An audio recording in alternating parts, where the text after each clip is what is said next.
Hello மக்களே, welcome to our channel manhwa in Tamil. நமக்கு எந்த மான்வா பற்றி பார்க்க போறோம்னு பார்த்தீங்கன்னா, சைல்ட்ஹுட் ஃப்ரெண்ட் ஆஃப் ஜனத் சாப்டர் 36 37 தான் இன்னைக்கு நம்ம பார்க்க போறோம். லா சாப்டர்ல பார்த்துருந்தீங்கன்னா, உள்ளங்கை சைஸ்ல ஒரு தாத்தா வந்து ஹீரோ பக்கத்துல நிற்கும். அதை பார்த்தோன்னே ஹீரோ வந்து ஷாக் ஆயிருப்பான். இந்த சாப்டர் ஓப்பனிங்ல என்ன காட்டுறாங்கன்னா, ஹீரோ வந்து அந்த தாத்தாவை பார்த்த ஷாக்ல இருக்கும்போது அவன் கண்ணை கசக்கிலாம் பார்க்கறான். என்னடா ஒரு உருவம் தெரியுதுன்னு. அப்பவும் அந்த உருவம் தெரியும். உடனே அவன் அப்படியே ஷாக்ல இருக்கான். அப்ப பார்க்கணுமே அந்த தாத்தா என்ன சொல்றாருன்னா, நீ என்ன பார்த்துட்டு இருக்க, பெரியவங்களை பார்த்தா மரியாதை கொடுக்க மாட்டியா அப்படின்னு கேட்கிறாரு. அப்ப பார்க்கணுமே ஹீரோ வந்து அந்த பெரியவர் அப்படி பார்த்துட்டே தான் இருக்கான் ஷாக்ல. இதை பார்த்த சியோங் வந்து இவன் என்ன தனியா பேசிட்டு இருக்கா அப்படின்ட்டு யங் மாஸ்டர்னு கூப்பிடுறான். அப்ப ஹீரோவை பார்க்கணுமே, நானும் அந்த அளவுக்கு கஷ்டப்பட்ட ட்ரைனிங் எடுத்துட்டேன், என் கண்ணுக்கு ஏதோ தெரியுது. அப்ப அந்த பெரியவர் என்ன சொல்றானா, இது ஒன்னும் கற்பனைலாம் இல்லடா அப்படின்னு அவர் சொல்லுவோம். அப்ப ஹீரோ என்ன சொல்றானா, எனக்கு அந்த விஷயங்கள் தெரியுது மட்டும் இல்ல, அதோட சவுண்டுங்களும் எனக்கு கேக்குது அப்படின்னு சொல்றான். அப்ப சியோங் என்ன கேக்குறானா, ஹீரோ பார்த்து உங்களுக்கு என்ன ப்ராப்ளமா அப்படின்னு கேக்குறான். ஹீரோ என்ன சொல்றானா, உனக்கு இந்த விஷயம் தெரியலையா அப்படின்னு கேக்குறான். சியோங் ஒண்ணே நீங்க என்ன சொல்ல வரீங்க அப்படின்னு கேட்கும். ஹீரோ அதுக்கு வந்து உனக்கு தெரியலையா, இந்த பூச்சி சைஸ்ல இருக்க பெரியவர் உனக்கு தெரியல அப்படின்னு கேக்குறான். அப்ப சியோங்க பார்க்கணுமே, யாரா இவன் அப்படின்னு யோசிக்கிறான். அப்ப ஹீரோ பார்க்கணுமே மியோனையும் பார்த்து, மியோன் உன்னால இதை பார்க்க முடியல அப்படின்னு கேக்குறான். அப்ப மியோனை பார்க்கணுமே, அவன் என்ன பேசுன்னு தெரியாம ஒரு செகண்ட் அப்படியே அமைதியா நிக்கிறான். உடனே மியோன் என்ன சொல்றதுன்னு தெரியாம, ஆமா நானும் பாக்குறேன் எங்க மாஸ்டர்னு சொல்லிடுறான். உடனே ஹீரோ வந்து எனக்கு தெரியும்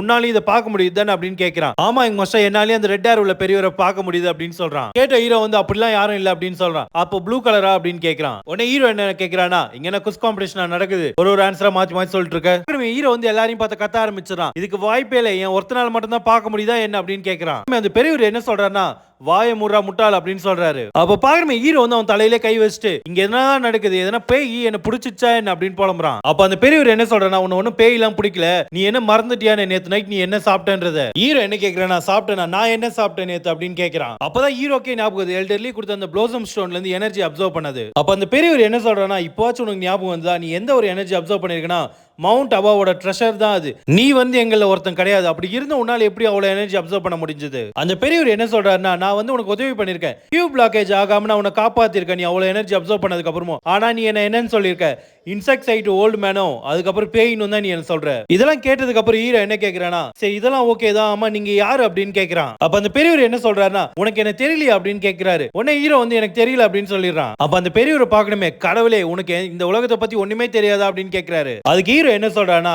எனக்கு உங்களை தெரியலனா நீங்க அந்த அளவுக்கு ஃபேமஸ் கிடையாது, அதுதான் அர்த்தம் அப்படின்னு சொல்றான். ஹீரோ ஏதோ நார்மலான மனுஷங்க கிட்ட பேசுற மாதிரி பேசிட்டு இருக்கான். அப்ப பாக்குறமே மியோனும் சியோங்கும் வந்து இத பார்த்துட்டு இங்க என்னடா நடக்குது அப்படின்னு யோசிக்கிறானுங்க. அப்ப அந்த பெரியவர் என்ன சொல்றேன்னா, சரி உனக்காக நான் என்ன பத்தி ஒரு தடவை இன்ட்ரோடக்ஷன் கொடுக்குறேன், ஆனா அது நல்ல ஞாபகம் வச்சுக்கோ அப்படின்னு சொல்றாரு. நான் தான் கிரேட் மவுண்ட் அவா செக்டோட 8th லீடர் அப்படின்னு சொல்றாரு. அப்ப பாக்குறமே மனுஷன் வந்து அவரோட உண்மையான ஹியூமன் ஃபார்முக்கு வந்து என்ன சொல்றாருன்னா, நான் தான் சின்சியோல் மவுண்ட் அவாவோட இமோர்டல் ஸ்வாட் அப்படி அவர் சொன்னது மட்டும் இல்லாம ஒரு ஃபிளாஷ்பேக் சொல்றாரு. அப்ப அவர் என்ன சொல்றாருன்னா, இந்த ஹிஸ்டரியிலே நடந்த பெரிய வார பத்தி தான் சொல்றாரு. அதுவும் ஃபர்ஸ்ட் ஹெவன்லி டீமன் வந்தத பத்தி. அந்த வாரோட பேர் தான் பிளட் டீமன் வார். அது மட்டும் இல்லாம அந்த வார வந்து மொத்தமா 5 மார்ஷியல் எக்ஸ்பர்ட் வந்து அது முடிச்சாங்க. அதுல ஒரு மார்ஷியல் எக்ஸ்பர்ட் தான் நான். அது நடந்து 100 வருஷம் ஆனாலும் இன்னமும் எங்களோட பேர் வந்து ஹிஸ்டரியில இருக்கு, ஜாங் ஜியோன் முரீம்ல.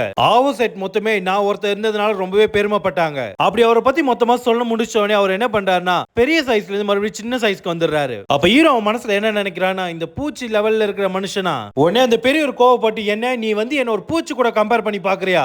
அப்ப ஹீரோ மனசுல மறுபடியும் என்ன நினைக்கிறானா, இது என் மனசுல தான் நான் நினைச்சேன் அப்படின்னு சொல்றான். உடனே அதுக்கு அந்த பெரியவர் வந்து என்னால அதையும் கேட்க முடியுதுடா அப்படின்னு சொல்றாரு. பெரியவர் என்ன சொல்றானா, இப்போவாச்சும் கொஞ்சமாச்சும் எனக்கு மரியாதை குறா, நான் யாரு நீ புரிஞ்சுக்கிட்டீனா. அப்ப ஹீரோ மறுபடியும் அவன் மனசுல என்ன நினைக்கிறானா, இது யார் நம்புவா அப்படின்னு கேட்கும். அந்த பெரியவர் வந்து நீ தாண்டா நம்பி ஆகணும் அப்படின்னு சொல்றாரு. சரி நான் நம்புறேன், அப்புறம் எதுக்கு நீங்க அந்த ஸ்டோன்குள்ள இருந்தீங்க, அதுக்கான பதில் மட்டும் சொல்லுங்க அப்படின்னு கேட்கிறான். அதுக்கு அந்த பெரியவர் என்ன சொல்றானா, கொஞ்சம் யோசிச்சு பார்த்துட்டு எனக்கே தெரியலப்பா நான் ஏன் அந்த ஸ்டோன்குள்ள இருந்தேன்னு சொல்லுவோம். உடனே ஹீரோ மனசுல என்ன நினைக்கிறானா, இவன் எதுக்குமே உதவ மாட்டான் போல. அப்ப பாக்குறமே அந்த பெரியவர் வந்து என்னால உன் மைண்ட் வாய்ஸை கேட்க முடியுதா அப்படின்னு சொல்றாரு. என்ன விட இந்த விஷயத்தை உன்னால மட்டும் தான் அதிகமா புரிஞ்சுக்க முடியும், நான் நம்புறேன் அப்படின்னு சொல்றாரு அந்த பெரியவர். இதை கேட்ட ஹீரோ வந்து எனக்கு ஒன்றும் தெரியாதுன்னு சொல்லிடுறான். அப்ப அந்த பெரியவர் என்ன சொல்றனா, அப்ப சரி நீயே சொல்லு, மவுண்ட் அவாசேட்ட சேராத ஒரு குழந்தையால எப்படி பிளம் ப்ளோசமோட ஸ்டோன்ல இருந்து எனர்ஜி எப்படி அப்சர்வ் பண்ண முடியும். அப்ப பாக்குறமே ஹீரோ வந்து எதுவுமே பேசாம அமைதியா இருக்கும். அந்த பெரியவர் என்ன கேட்கிறானா, அப்போ உனக்கு ஏதோ தெரியும் தானே அப்படின்னு சொல்றாரு. அப்போ ஹீரோ எதுவும் பேசாம அமைதியா இருக்கும். அந்த பெரியவர் என்ன சொல்றானா, எப்பவுமே மனுஷங்க வந்து எதனா ஒரு விஷயத்தை மறைக்கணும் தான் நினைப்பாங்க, அது மட்டும் இல்லாம உன்ன மாதிரி சின்ன பசங்க இன்னமும் மறைக்கணும் தான் நினைப்பாங்க. உடனே ஹீரோ என்ன சொல்றானா, ரொம்பவே தேங்க்யூ அப்படின்னு சொல்றான்.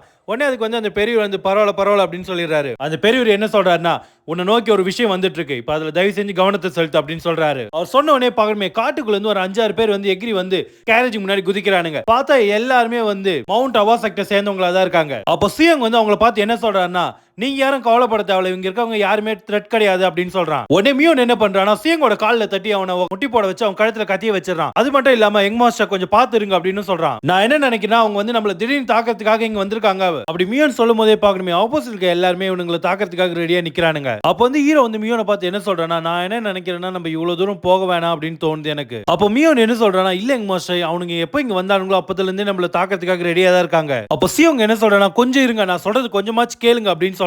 அப்ப சியோங் என்ன சொல்றானா, எனக்கு ஏன் தெரியல என்னோட செக்ட் மெம்பர்ஸ் எல்லாம் கோவமா இருக்காங்க, ஆனா எனக்கு டைம் கொடுத்தீங்கன்னா நான் போய் அவங்க கிட்ட பேசி இந்த ப்ராப்ளம் சால்வ் பண்ணுவேன். அப்போ மியோன் வந்து சியோங்க பார்த்து என்ன கேக்குறானா, ரீசனா அவங்க கேட்பாங்கன்னு நினைக்கிறேன் அப்படின்னு சொல்லவும் அதுக்கு அவன் வந்து ஆமான்னு சொல்றான். அவங்க ட்ரெஸ்ல இருக்க அந்த மார்க்க மட்டும் பாருங்க, அவங்க எல்லாருமே மவுண்ட் அவாவோட மெம்பர்ஸ் தான். சியோங் வந்து ஹீரோ பார்த்து என்ன கேக்குறானா, இந்த விஷயத்தை என்ன நம்பி கொஞ்சம் விடுறீங்களா அப்படின்னு கேக்குறான். ஹீரோவும் சரி நான் உன்னை நம்புறேன் அப்படின்னு சொல்லிட்டு மியோன் அப்படின்னு கூப்பிடவும் மியோன் வந்து சரி யங் மாஸ்டர் அப்படின்ட்டு அவனை விட்டுறான். அப்படி சியோங் கழுத்துல இருந்து கத்தி எடுத்தோன்னே அவன் என்ன பண்றானா, அவங்க மெம்பர்ஸ் இருக்க பக்கமா பார்த்து ஓட ஆரம்பிக்கிறான். ஓடி போனவன் அவன் இங்க என்னெல்லாம் பண்ணான்றத சொல்லுவோம், அவனுங்க ஆளுங்களே வந்து அவனை போட்டு அடிக்க ஆரம்பிச்சிடுறாங்க. இதை பார்த்த மியோனுக்கும் ஹீரோக்குமே ஒண்ணுமே புரியல. அவ பாக்கணுமே அந்த மவுண்ட் அவா செக்ட் மெம்பர்ஸ்ல வந்து ஒருத்தன் வந்து முன்னாடி நடந்து வந்து எங்களை மன்னிச்சிருங்க அப்படின்னு சொல்றான். அப்ப அவன் என்ன சொல்றானா, எங்க குரூப்ல இருந்து ஒருத்தன் தப்பு பண்ணதுனால தான் இப்ப நம்ம 2 பேருமே ஆப்போசிட்டா நின்னு பாக்குற மாதிரி ஆயிடுச்சு, மன்னிச்சிருங்க அப்படின்னு சொல்றான். அவங்க சொன்னது கேட்டோன்னே ஹீரோ என்ன சொல்றானா, இல்ல அதெல்லாம் எதுவும் தேவையில்லை, எங்களை முதல்ல மன்னிச்சிருங்க, என்ன சிச்சுவேஷன் தெரியாம வாள் எடுத்தது நாங்க தான் முதல்ல. ஹீரோ உடனே மவுண்ட் அவா வாரியர்ஸ் கிட்ட என்ன கேக்குறானா, எனக்கு ஒன்னு புரியல, மவுண்ட் அவாவை சேர்ந்து நீங்க எல்லாம் எதுக்காக இவ்வளவு தூரம் வந்திருக்கீங்க, எதனா பிரச்சனை என்ன நடந்துச்சா என்ன அப்படின்னு கேக்குறான். உடனே அந்த வாரியர் ஒருத்தன் என்ன சொல்றானா, அது வந்து எங்களால் வெளி ஆளுகிட்டலாம் சொல்ல முடியாது அப்படின்னு சொல்லிடுறான். அப்ப பாக்கமே சியோங் வந்து கொஞ்சம் கூட யோசிக்காம என்ன சொல்றானா, எங்க செக்டர்ல இருக்க மெம்பர்ஸ் எல்லாம் கொஞ்சம் கொஞ்சமா மிஸ் ஆகிட்டே இருக்காங்க, அது பக்கத்துக்காக தான் நாங்க வந்தோம் அப்படின்னு அவன் சொல்றான். பக்கத்துல இந்த சோல்ஜர் என்ன சொல்றானா, இந்த விஷயத்துல நீ சொல்றதுக்கு உனக்கு வந்து பர்மிஷனே கிடையாது அப்படின்னு நம்ம சியோங்க பார்த்து அவன் கத்துறான். அப்ப ஹீரோ என்ன நினைச்சு பாக்குறானா, மவுண்ட் அவாவை சேர்ந்த இந்த பிளாசம் ஸ்வாட் யூனிட் வந்து அந்த அளவுக்கு ஒன்னும் வீக்லாம் கிடையாது, தொலைஞ்சு போற அளவுக்கு.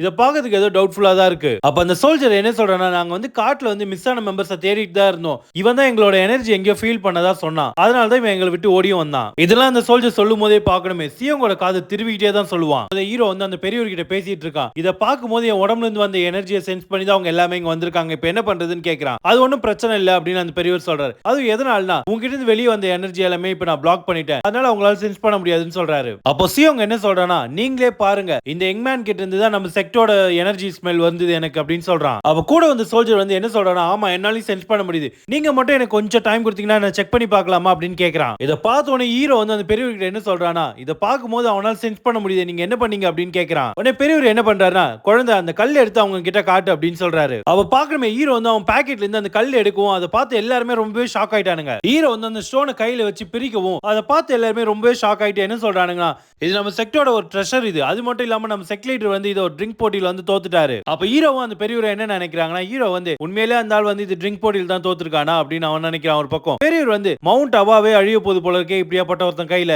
அப்போ சியோங் என்ன சொல்றானா, அப்போ ட்ரெஷரை நீங்க வச்சிருந்ததுனால தான் மவுண்ட் அவா எனர்ஜி வந்து நான் உங்ககிட்ட இருந்து ஃபீல் பண்ணிருக்கேன். ஆனா கூட வந்து சோல்ஜர் என்ன கேக்குறானா, ஆமா இது எதுக்கு நீங்க வச்சிருக்கீங்க அப்படின்னு கேக்குறான். உடனே ஹீரோ வந்து அவனோட கேரேஜ்ல இருந்து இறங்கும் போது என்ன சொல்றானா, என்ன மன்னிச்சிருங்க என்ன பத்தி நான் லேட்டா இன்ட்ரோடக்ஷன் கொடுக்கிறதுக்கு. இறங்கணும்னே ஹீரோ என்ன சொல்றானா, என்னோட பேர் வந்து குயாங் சோன், அது மட்டும் இல்லாம நான் கூக்லான சேர்ந்துவேன், இந்த மவுண்ட் அவாவோட ட்ரெஷரை நான் ரிட்டர்ன் பண்றதுக்காக தான் இவ்வளவு தூரம் வந்திருக்கேன் அப்படின்னு சொல்றான். இதை கேட்ட உடனே பார்க்கணுமே பின்னாடி இந்த எல்லா சோல்ஜர்ஸ்மே பேச ஆரம்பிச்சாங்க. இப்ப கூக்லா என்ன சொன்னாரு, அப்பனா கண்டிப்பா அவங்க கூட ஜாயின் ஆனவராக தானே இவரும் இருப்பாரு அப்படின்னு சொல்றாங்க. இதை கேட்டு ஹீரோக்கும் மியோனுக்கும் ஒண்ணுமே புரியல, அவனுங்க ஏதோ பைத்தியம் முடிச்ச மாதிரி நின்னுட்டு இருக்கானுங்க. இதை கேட்ட உடனே சோல்ஜர் என்ன பண்றானா, நீங்க ரொம்ப மரியாதைக்குரியான கிளான்ல இருந்து வந்திருக்கீங்க, உங்ககிட்ட நாங்க இப்படி நடந்துக்கிறதுக்கு வந்து எங்களை மன்னிச்சிருங்க அப்படின்னு சொல்றான். உடனே ஹீரோ அதுக்கு என்ன சொல்றா, இதெல்லாம் ஒரு ப்ராப்ளமே இல்ல, ஆமா எங்க கூக்லாண்ட்ல இருந்து வந்தா என்ன ப்ராப்ளமா என்ன அப்படின்னு கேக்குறான். அடுத்து சியோங் வந்து ஹீரோ கிட்ட கேட்க வரான். ஹீரோவும் அதுக்கு வந்து சொல்லு அப்படின்னு கேக்குறான். அப்போ வந்து ஹீரோட அக்காவை பத்தியோ இல்ல தங்கச்சி பத்தியோ ஏதோ சொல்ல வரான் இவன். உடனே பின்னாடி இருந்தவங்க எல்லாருமே வாயை மூடி அவனை கூட்டு போய் மொத்துறானுங்க. எல்லாருமே சேர்ந்து சியோங் அடிக்கிறத பார்த்து ஹீரோ என்ன சொல்றானா, இப்ப நான் அவனை பத்தி கவலை பண்ண போலே அப்படின்னு சொல்றான். உடனே ஆப்போசிட் சோல்ஜர் என்ன சொல்றானா, நீங்க அவனை பத்தி எல்லாம் கவலைப்பட தேவையில்ல, அவன் நல்லா தான் இருப்பான் அப்படின்னு சொல்லிடுறான். அப்ப ஹீரோ என்ன கேக்குறானா, என்னோட தங்கச்சி எதனா உங்களுக்கு பிரச்சனை பண்ணால என்ன அப்படின்னு கேக்குறான். அப்ப அந்த சோல்ஜரை பார்க்கணுமே அவன் என்ன சொல்றானா, அப்படிலாம் எதுவும் கிடையாது அப்படின்னு வெளியே சொல்லிட்டு மனசுக்குள்ள என்ன நினைக்கிறானா, அவ எப்பவுமே பிரச்சனை மட்டும் தான் பண்ணிட்டு இருக்கா அப்படின்னு நினைக்கிறான். உடனே ஹீரோ என்ன சொல்றானா, என் தங்கச்சி என்ன தப்பு பண்ணியிருந்தா அதுக்கு நான் மன்னிப்பு கேட்டுக்கிறேன், நான் எவ்வளவு சீக்கிரம் மவுண்ட் அவாக் போறனோ என் தங்கச்சியை கூட்டு நான் என் வீட்டுக்கு போயிடும் அப்படின்னு சொல்றான். அதை கேட்டு சோல்ஜர் ஷாக் ஆனது மட்டும் இல்லாம பின்னாடி இருக்கவனுங்க எல்லாருமே நீங்க அவளை வீட்டுக்கு கூட்டு போகணும்னு நினைக்கிறீங்கன்னு ரொம்பவே சந்தோஷமா சிரிக்கிறானுங்க. இதை பார்த்து ஹீரோ வந்து இப்ப எதனா ப்ராப்ளமா என்ன அப்படின்னு கேட்கிறான். அந்த சோல்ஜர் வந்து ஹீரோட ஷோல்டர்ல கை வச்சுட்டு, மிஸ்டர் கு எங்களை ஃபாலோ பண்ணுங்க அப்படின்னு சொல்றான். பாக்கணுமே எல்லா சோல்ஜர்ஸுமே விலகி போய் நின்னு ராஜ மரியாதையா வாங்கன்னு கூட்டு போறானுங்க அவனுங்களே. சியோங்க பாக்கணுமே சியோங்க போட்டு அந்த அடி அடிச்சு வச்சிருக்கானுங்க. சியோங்க தலைலாம் வீங்கியும் போயிருக்கு. இவனுங்க இப்ப கொடுத்த மரியாதையை பார்த்து ஹீரோக்கும் மியோனுக்கும் ஒண்ணுமே புரியல. அப்படியே ஷாக்ல நிக்கிறானுங்க. அது மட்டும் இல்லாம ஹீரோ என்ன நினைக்கிறானா, என் தங்கச்சி உன்னை எவ்வளவு ப்ராப்ளம் பண்ணி வச்சிருக்கானே தெரியலையே அப்படின்னு நினைக்கிறான். அடுத்த சீன்ல யாரை காட்டுறாங்கன்னா ஹீரோட தங்கச்சி தான் காட்டுறாங்க. அவ ஏதோ ரூம் வெளியே போய் நின்னுட்டு யோசிச்சுக்கிட்டே கதவு தட்டுறா. அப்ப அந்த ரூம் குள்ள இருந்தவங்கள உள்ள வா அப்படின்னு சொல்றாங்க. இவளும் கதவு திறந்துட்டு உள்ள போய் மாஸ்டர்னு கூப்பிடுறா. அப்ப உள்ள பார்த்தா ரொம்ப வயசான ஒருத்தவங்க தான் இருக்காங்க. அவங்க என்ன சொல்றாங்கன்னா, நீ டெய்லி இங்க வந்துட்டு தான் இருக்க, இருந்தாலும் நைட்ல வந்து தனியா நடந்து வரதுக்கு இன்னமும் பயப்படுற நீ அப்படி. அவங்க சொன்ன உடனே ஓடி வந்து அவங்களை கட்டி பிடிச்சிட்டு என்ன கேட்கிறான்னா, இப்போ உங்களுக்கு ஓகே தானா எழுத்து அப்படின்னு கேட்கிறா. அதுக்கு அவங்க வந்து பரவாயில்ல, எல்லா நாளை விட இந்த நாள் வந்து எனக்கு ரொம்பவே நல்லா இருக்கு, அதுவும் இந்த நிலாவை பாக்குறது. உடனே அந்த வயசான லேடி என்ன சொல்றாங்கன்னா, உன்னோட விசிட் இங்க வந்ததுக்கான டைம் வந்து முடிய போகுது. அதுக்கு அவ என்ன கேட்கிறானா, நீங்க என்ன சொல்றீங்க மாஸ்டர், நான் கடைசி வரைக்கும் உங்க கூட மட்டும் தான் இருப்பேன் அப்படின்னு சொல்றா. அப்ப அந்த வயசான லேடி என்ன சொல்றாங்கன்னா, நீ வந்து ஷாங்கிக்கு வந்து ரிட்டர்ன் போக போற அப்படின்னு சொல்றாங்க. அதை கேட்ட உடனே அவ எதுவும் பேசாம அமைதியாவே இருக்கா. அந்த வயசான லேடி அதை பார்த்த உடனே என்ன கேட்கிறாங்கன்னா, திரும்ப உன் ஃபேமிலிக்கு போறதுக்கு உனக்கு அந்த அளவுக்கு பிடிக்கல அப்படின்னு கேட்கிறாங்க. அதை கேட்ட உடனே அந்த பொண்ணு என்ன சொல்றானா, ஃபேமிலியா, அவங்க ஒண்ணு என்னோட ஃபேமிலி கிடையாது அப்படின்னு சொல்றா. இதை கேட்ட உடனே அவங்களால எதுவுமே பேசவே முடியல, அமைதியா இருக்காங்க அவங்களும். உடனே அந்த வயசான லேடி என்ன சொல்றாங்கன்னா, இந்த ரூம் வந்து உடம்பு முடியாத வயசானவங்க இருக்கிற ரூம், இங்க வந்து மத்தவங்க ஃபேமிலி மேட்டரை பத்தி பேச வேணாம் அப்படின்னு சொல்றாங்க. உடனே அந்த பொண்ணு என்ன சொல்றானா, அப்பெல்லாம் நீங்க சொல்லாதீங்க, உங்களுக்கு உடம்பு சரியில்லாததுக்கு முன்னாடி நீங்க யாருன்றதை மறந்துட்டீங்களா, எல்லாருக்குமே தெரிஞ்ச ப்ளாசம் சேஜ நீங்க தான் அப்படின்னு சொல்றா. அப்ப அந்த வயசான லேடி என்ன சொல்றாங்கன்னா, அதெல்லாம் கடந்த கால வார்த்தைங்கம்மா, எனக்கு வந்து இன்னும் எவ்வளவு நாள் இருக்குன்றதே எனக்கு தெரியல அப்படின்னு சொல்றாங்க. இதோட சாப்டர் 36 37 முடிஞ்சு மக்களே. தேங்க்ஸ் ஃபார் வாட்சிங். நம்ம சேனலை ஃபாலோ பண்ணி சப்ஸ்கிரைப் பண்ணுங்க நெக்ஸ்ட் வீடியோ பார்க்கறதுக்கு.